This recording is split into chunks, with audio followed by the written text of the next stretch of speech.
Alors, aujourd'hui, on se retrouve pour la vidéo dont j'avais parlé la dernière fois. J'ai un peu changé le setup de la cam, genre je l'ai mise en front. Du coup, il y a des risques que je me regarde. C'est pas que je suis égocentrique, c'est que du coup, il y a littéralement ma tête, donc je peux pas m'en empêcher, mais je vais essayer de regarder la cam pour pas que ça fasse bizarre, parce que sinon vous allez me voir regarder à côté, ça va être... Bref, on s'en fout. Du coup, aujourd'hui, je fais la petite vidéo dont j'avais parlé dans la précédente, c'est-à-dire tous les livres que j'ai lus depuis début 2024, sachant qu'il n'y en a pas énormément, enfin j'ai pas été hyper productive au niveau de la lecture depuis début 2024. Et là ils sont pas exactement dans l'ordre, je vais essayer de faire le plus dans l'ordre possible. Mais du coup voilà, alors on va commencer par la trilogie Les démons de Dostoïevski. Alors ça je vais le dire pour un peu tout, mais j'avoue que j'ai pas une très très bonne mémoire. Du coup il y a un monde où je me rappelle pas exactement de quoi les livres parlent, surtout quand ils m'ont pas trop marqué ou quoi. Mais bref, pour ce qui est de la trilogie des démons, ça j'avoue que ça m'a pas énormément marqué. Enfin c'est pas que ça m'a pas marqué, c'est que je me rappelle pas exactement de l'histoire parce que j'ai trouvé que c'était hyper traînant. Les 3 tomes, enfin en soi genre les tomes sont pas si longs, genre enfin là le plus court fait 400 pages, ils font à peu près 400-500 pages, ce qui est pas énorme pour du Dostoïevski, et genre moi ça me dérange pas du tout la longueur, mais en fait ça me dérange pas quand il se passe des trucs, ou au moins qu'il se passe pas des trucs mais c'est intéressant. Euh, En vrai, j'étais peut-être juste pas dans le bon état d'esprit pour lire ce livre. Ça, c'est un truc dont j'ai déjà pas mal parlé, mais je trouve qu'il y a certains livres, il faut être dans un certain état d'esprit pour les lire. Et je pense que ça n'a pas été le cas pour les démons, parce que toutes les personnes avec qui j'en ai parlé étaient là en mode c'était incroyable, j'ai trop adoré et tout, c'est trop bizarre que t'aies pas aimé. Sachant que j'adore Dostoïevski, tous ses livres en fait, je les aime trop, donc je comprends pas pourquoi j'ai pas trop aimé cette trilogie. En fait, j'ai trouvé ça très long, c'était un peu juste des potins, mais pas hyper intéressant sur toute la longueur. Et ouais, ça m'a pas plus marqué que ça. Je pense fortement le relire dans le futur parce que je suis trop déçue de pas l'avoir apprécié autant que je pensais l'apprécier. Du coup, je le relirai très probablement. Je crois que j'ai quand même mis 3 sur 5 sur Goodreads parce que c'est Dostoïevski et que malgré le fait que j'ai pas trop aimé l'histoire, c'est toujours hyper bien écrit, hyper bien traduit. Merci André Markovix, je l'aime de tout mon cœur. Mais voilà, du coup j'ai lu la petite trilogie des démons. Ensuite, en fait, genre, tous les 2 premiers mois de 2025, j'étais full Dostoïevski.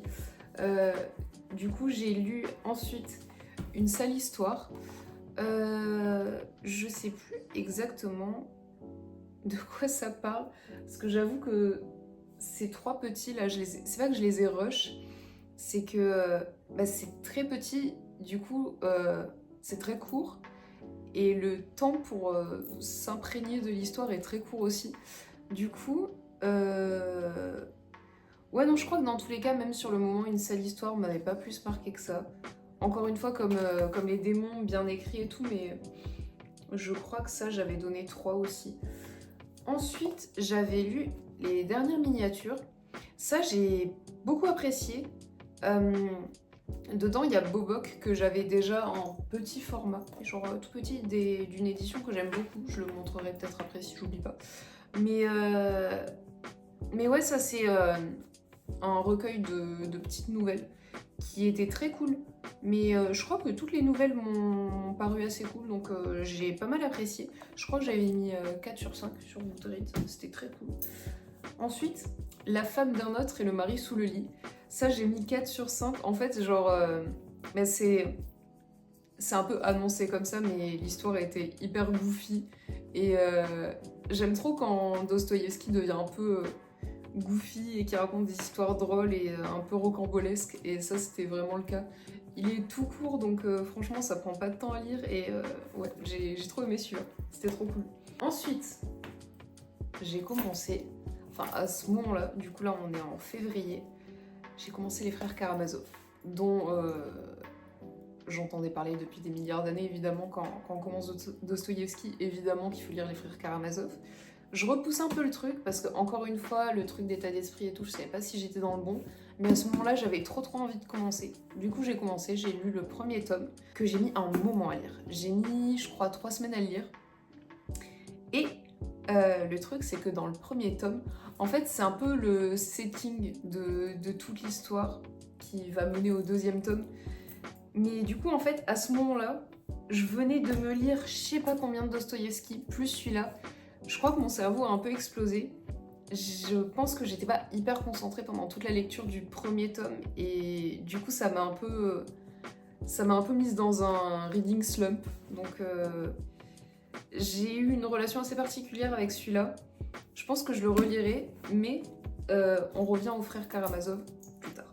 Donc, comme j'ai dit, j'étais un peu dans un reading slump, enfin dans le sens où Dostoïevski c'est quand même très dense et très intense.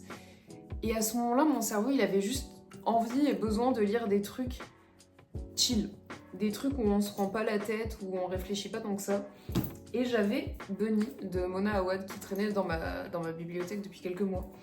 Je suis pas du tout du genre à suivre les recommandations sur TikTok. Enfin, ça dépend des personnes. Genre, quand c'est des personnes que je suis déjà depuis un moment, je connais un peu leur style et tout ça, je sais que ce qu'elles me recommandent peut me plaire. Ça n'a pas été ce cas-là. C'est juste un truc dont j'ai entendu parler par plein de personnes du BookTok. Et j'étais là en mode, en vrai, on va se laisser tenter. Pourquoi pas une fois de temps en temps, tu vois. C'est ce que j'avais fait avec The Secret History de Donna Tartt. Et ça, pour le coup... Mais ça, j'en avais entendu parler par des personnes dont je sais que j'apprécie leur style de lecture. Donc ça compte pas trop là-dedans. Mais du coup, je me suis lancée là-dedans pour en parler en 2-2. En gros, on suit l'histoire d'une meuf qui est à la fac, dans une fac de... Je crois qu'elle veut faire du journalisme ou juste être écrivaine. Et elle est dans la même classe qu'un groupe de, je crois, 5 filles qui s'appellent toutes Bunny. Enfin, entre elles, elles s'appellent toutes Bunny, c'est un petit surnom. Et c'est le genre de filles assez populaires, assez... vous voyez ce que je veux dire. Et du coup, elles se retrouvent un peu attrapées dans leur groupe et ce livre était trop bizarre. Tout le long du livre, j'étais là en mode qu'est-ce qu'il se passe? Je peux pas dire que j'ai pas apprécié. Il y a un truc qui est assez important pour moi de manière générale, c'est le style d'écriture de l'auteur. Le style était pas flamboyant, c'était un peu random. L'histoire était... ça a bien fait passer le temps en fait. C'est ça, il est bien si vous voulez juste un peu passer le temps et voilà, pas trop vous prendre la tête. Je l'ai lu en 2 jours, ça se lit assez rapidement en vrai de vrai. L'histoire est pas trop compliquée, enfin pas du tout même. Et juste à la fin, il y a eu un petit plot twist que j'ai assez apprécié, genre j'étais là en mode ok, c'est cool. Je vais pas en parler plus que ça parce qu'en vrai, je vais faire ça avec tous les livres je pense, parce que si vous voulez les lire, c'est un peu nul si vous savez déjà la fin. Donc voilà. Ensuite, j'ai enfin lu American Psycho de Bret Easton Ellis. Bret Easton Ellis, j'en ai parlé dans la vidéo précédente en disant que j'avais déjà pas mal de livres de lui avant, que je lisais pas parce qu'ils étaient en français, blablabla. Et là, ça faisait des mois que quand j'allais dans ma librairie anglaise préférée, je le voyais et j'étais là en mode ah, je sais pas et tout. Parce qu'en fait, j'avais commencé à regarder le film il y a un moment. Et le truc, c'est que, encore une fois, le truc d'état d'esprit, c'est pareil pour moi pour tous les médias. Et j'étais pas du tout dans l'état d'esprit adéquat à ce moment-là. Du coup, j'ai pas terminé le film.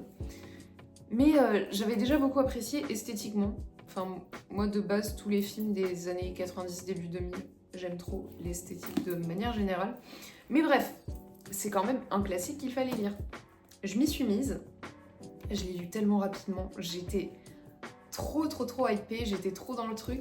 Au tout début, les 50 premières pages, je dirais, ça a été assez compliqué parce que vous verrez si vous le lisez, mais ça, c'est un choix stylistique de l'auteur pour un peu dénoncer la société de consommation et tout, la superficialité et tout.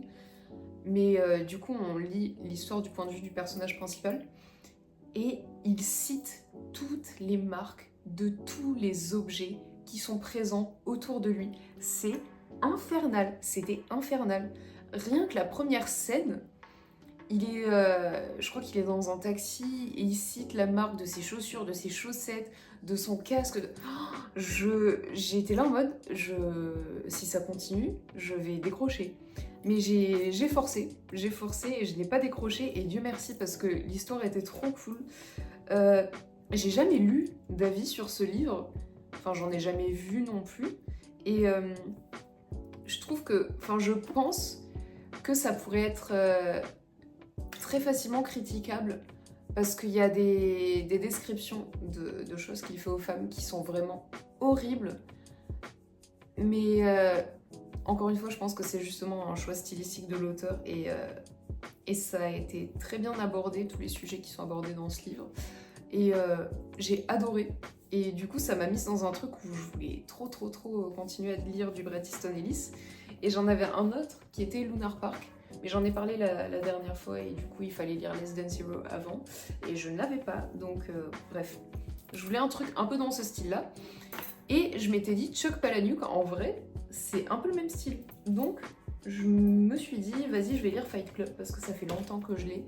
Et j'en ai pas parlé ici, mais Fight Club, c'est vraiment mon film préféré de tous les temps. Très basique, très film bro, mais bref, c'est comme ça. Mais j'avais Fight Club. Mais j'étais là en mode, en vrai j'ai envie de me le garder pour un peu plus tard, genre c'est un truc où j'ai vraiment envie d'être dans le truc, et en soi je pense que j'étais dans le truc, mais des fois t'as un peu envie de te garder le truc pour un autre moment, donc c'est ce que j'ai fait, mais j'avais un autre livre de Chuck Palahniuk qui est Diary, et je suis trop contente de l'avoir lu. Je l'avais trouvé dans une librairie d'occasion, j'en avais jamais entendu parler de ce livre, et en gros on suit l'histoire d'une femme qui s'appelle Misty, qui était artiste à la base et qui se retrouve vraiment dans un gros syndrome de la page blanche. Il s'avère que son mari frôle la mort et toute l'histoire qu'il y a autour de l'investigation fait que ça lui... je veux pas trop en dire, mais ça la relance dans l'art, mais pas de la meilleure des manières. Et en vrai, c'est trop à lire. Genre, il était vraiment cool. Il était très rapide, il fait 250 pages. Et j'ai beaucoup apprécié. Surtout que c'est écrit sous forme justement de journal intime. Et j'aime bien ce format-là. Donc il était très cool. Ça fait un moment que j'ai pas dit les notes que j'ai données. Mais bref, celui-là, je crois que j'avais donné 4. Très cool. Celui-là. Alors, il y avait ce livre que j'avais depuis un moment, qui est l'île Panorama, de Ranpo Edogawa, que j'avais depuis un moment. En fait, ce qui s'était passé, c'est que je l'avais vu sur le site de Cultura et je l'avais commandé. Et il s'était avéré que c'était pas le livre que j'avais commandé, c'était l'adaptation en manga. Et l'histoire avait l'air trop cool. Et je m'étais dit, bon bah, je vais acheter le livre finalement. J'ai acheté le livre. J'ai commencé à le lire, mais j'ai lu, je crois, 10-15 pages. C'était horrible. Mais horrible dans le sens, c'était tellement mal écrit. En fait, quand c'est des traductions comme ça, je sais jamais si c'est la faute de l'auteur ou la faute du traducteur, mais c'était nul. C'était écrit, mais genre vraiment, un enfant de 6 ans aurait pu écrire mieux que ça. Et c'est trop dommage parce que l'histoire avait l'air trop cool. C'est... en gros, un étudiant qui veut réaliser un rêve à lui et qui est passionné par Edgar Allan Poe et qui entreprend la construction d'une île conforme à la manière dont il imagine une île vraiment paradisiaque, etc. Et c'est un peu un voyage initiatique. Et raconté comme ça avait l'air trop cool. Et c'est trop dommage parce que l'écriture a trop desservi l'histoire. Alors je sais pas s'il faut blâmer l'auteur ou la traductrice, mais c'était horrible, j'ai pas pu finir. C'est la première fois depuis des années, mais je crois que jamais de ma vie j'ai commencé un livre sans le terminer. Et celui-là, c'était pas possible. Genre même, il faisait pas beaucoup de pages, hein, genre 120 pages, mais c'était impossible, horrible. Juste après celui-là, j'ai commencé un livre que j'avais depuis un moment qui s'appelle Serpent et Piercing de Hitomi Kanehara. Et on le voit au un petit marque-page dedans, mais encore une fois, je n'ai pas terminé. Et je les ai enchaînés là, mais en fait, l'histoire déjà, c'est un peu, tu suis une meuf qui rencontre un mec qui fait partie un peu de l'underground dans Tokyo et tout ça. Et je crois que ça doit être un livre qui date des années fin 90, début 2000. Mais c'est un peu l'underground, mais hyper... Ah, j'ai plus le mot. Hyper stéréotypé. Et du coup, j'ai trouvé ça trop désagréable. Et la manière d'écrire était très crue, mais dans le mauvais sens du terme. Il y a des auteurs que j'aime beaucoup, dont un Murakami, pas Haruki, c'est un autre Murakami, qui lui a un style d'écriture très cru, mais d'une assez bonne manière. C'est quand même agréable de lire. Mais là, c'était vraiment pas beau. C'était pas beau, désagréable. J'ai pas aimé, donc j'ai laissé tomber. Ouais, j'ai quand même lu 58 pages, hein, mais pas du tout aimé. Ensuite, je vais continuer dans les livres que j'ai commencé et pas terminé. Non, je vais continuer dans les livres que j'ai terminés. Ensuite, j'ai lu Zero Sum de Joyce Carol Oates, dont j'avais déjà lu un livre ou deux. Justement, j'en ai parlé dans ma vidéo précédente, je crois, ou dans une autre vidéo. Mais du coup, je l'ai lu. C'est un recueil de petites histoires autour du thème du Zero Sum. Et c'était très cool. J'ai beaucoup apprécié. J'aime pas trop de base le format de petites histoires, de compilation de petites histoires. Moi, j'ai besoin de me lancer dans un truc et d'y rester et d'y baigner pendant un moment. Mais là, j'étais encore dans cet état d'esprit où j'avais besoin de pas réfléchir trop plus que ça. Et du coup, c'est très cool pour ça. Ça faisait quand même... Ça fait réfléchir, mais d'une manière quand même pas trop pesante. Et j'aime beaucoup le style d'écriture de cette autrice. Donc voilà, c'était très cool. Ensuite, j'ai lu Aileen de Motessa Ochfeg. De cette autrice, j'avais lu l'année dernière My Year of Rest and Relaxation, que j'avais beaucoup apprécié. Encore une fois, ça c'est un du peu de livres dont j'avais entendu parler sur TikTok, et genre vraiment tout le monde en parlait. J'étais là en mode, en vrai, faudrait peut-être que je le lise. Et du coup, j'avais lu, j'avais beaucoup apprécié.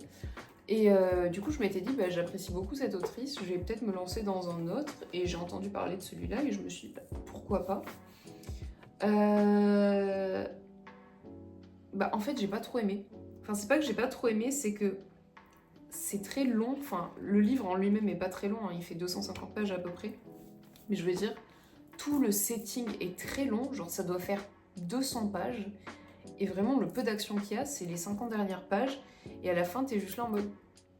Bon, d'accord. C'est pas terrible. J'ai pas passé un mauvais moment non plus, hein. C'était... En fait, c'est comme Bunny. Ça fait passer le temps. Et c'était pas exceptionnel, quoi. Donc voilà. Je crois que je lui ai mis 3. Donc voilà. Là, on en est au livre que j'ai commencé et pas terminé, mais que j'envisage de terminer. Pour commencer, on a The White Album de Joan Didion, dont j'ai déjà parlé dans une précédente vidéo.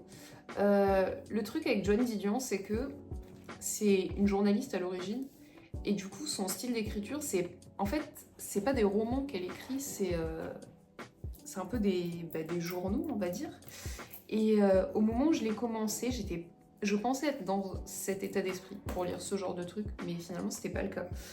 J'ai lu une 50aine de pages et je me suis dit en vrai je vais pas pousser parce que du coup ça va gâcher l'expérience alors que je sais que je vais adorer cette autrice. Donc j'ai préféré le garder pour plus tard. Donc voilà. Ensuite, j'ai Beautiful Star de Mishima que j'ai commencé.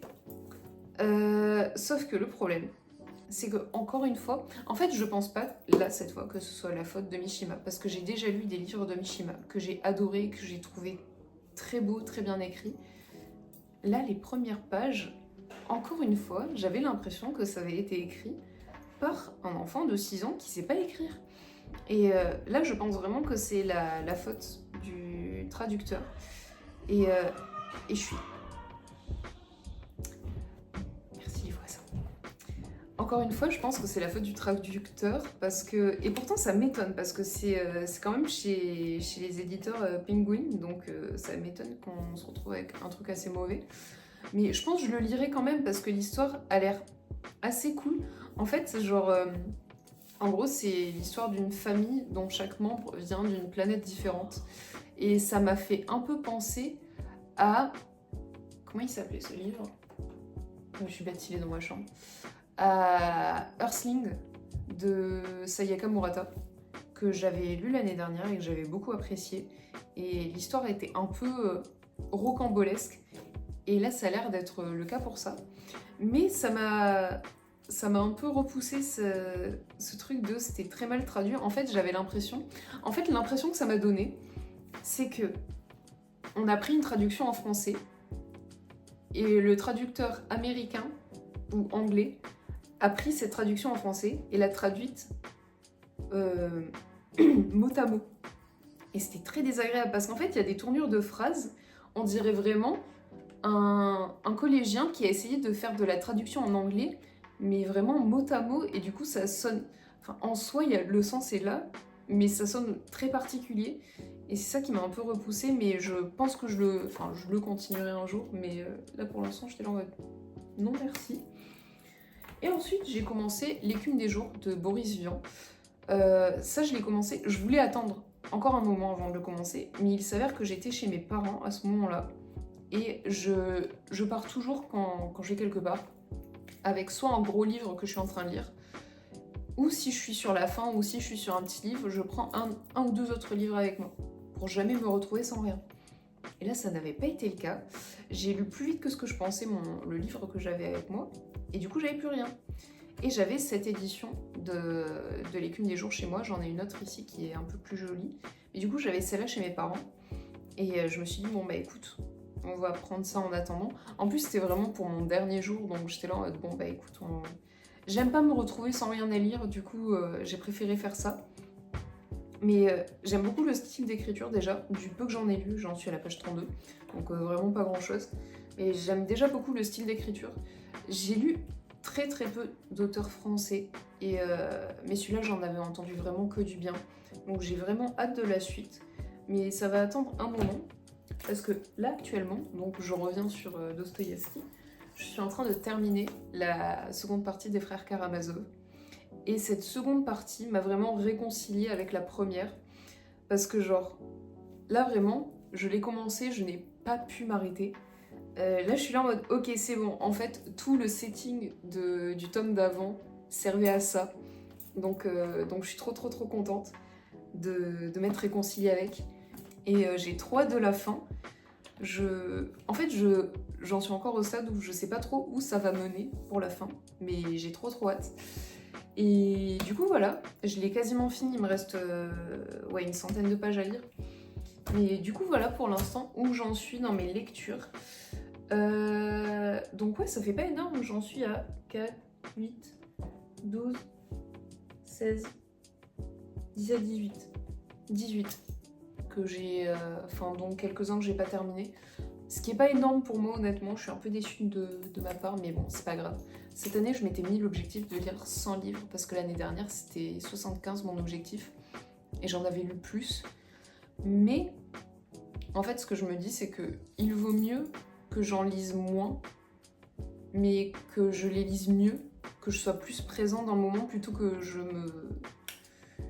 rush tous les livres, parce que je me rends compte que ça, je sais pas si c'est l'âge, je sais pas si c'est plein de facteurs différents, mais je me rends compte que je perds pas mal la mémoire, et j'ai envie de vraiment être dans le moment présent avec les livres que je lis pour bien m'en rappeler, parce que du coup l'année dernière j'en ai lu beaucoup, mais il y en a beaucoup dont je me rappelle pas, et je trouve ça trop dommage, donc je préfère être vraiment dans le moment présent.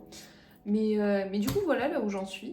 J'avoue que là je suis sur la fin du deuxième tome des frères Karamazov, mais je ne sais pas du tout ce que je vais lire en suivant. J'en ai... Ah si, je sais ce que je vais lire en suivant. Je l'ai acheté il y a quelques jours, il est... quelque part... Ah, il est là.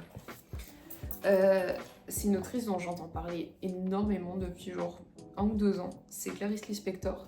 J'avais déjà 2 livres d'elle, mais j'étais passée devant celui-là qui s'appelle La Passion selon G.H., qui a l'air trop cool. J'en parlerai plus quand je l'aurai lu, mais il a l'air vraiment hyper cool. Donc je pense que je vais partir là-dessus après ça. Mais du coup voilà, pour la petite review trimestrielle, on va dire, enfin trimestrielle de 4 mois, de ces 4 premiers mois de 2025 de lecture. Mais je pense que je vais faire sous ce format-là en fait. Genre, il y a 3 fois 4 mois dans l'année, donc je pense tous les 4 mois je ferai une review de ce que j'ai lu les 4 mois précédents. Mais du coup voilà, j'espère que cette petite vidéo, enfin petite, je pense que ça va être assez long, vous aura plu. Et on se retrouve bientôt pour une prochaine vidéo. Je sais pas ce que ce sera encore, j'ai bien envie de me refaire un Café Club. Je sais pas si je l'ai dit ici, mais j'étais partie sur Café Club Dostoïevski, parce que comme j'avais dit, c'est un peu mon rituel quand je lis du Dostoïevski, mais je me suis rendu compte que c'est devenu mon rituel avec tous les livres que je lis. Donc je pense étendre le Café Club à juste tous les auteurs que je veux, et le Café Club s'appellera Café Club, suivi de l'auteur dont je vais parler. Donc voilà, je pense que peut-être la suivante sera un Café Club, je suis pas sûre. Je prévois rien, et advienne que pourra, ce sera la surprise pour tout le monde. Et merci beaucoup, et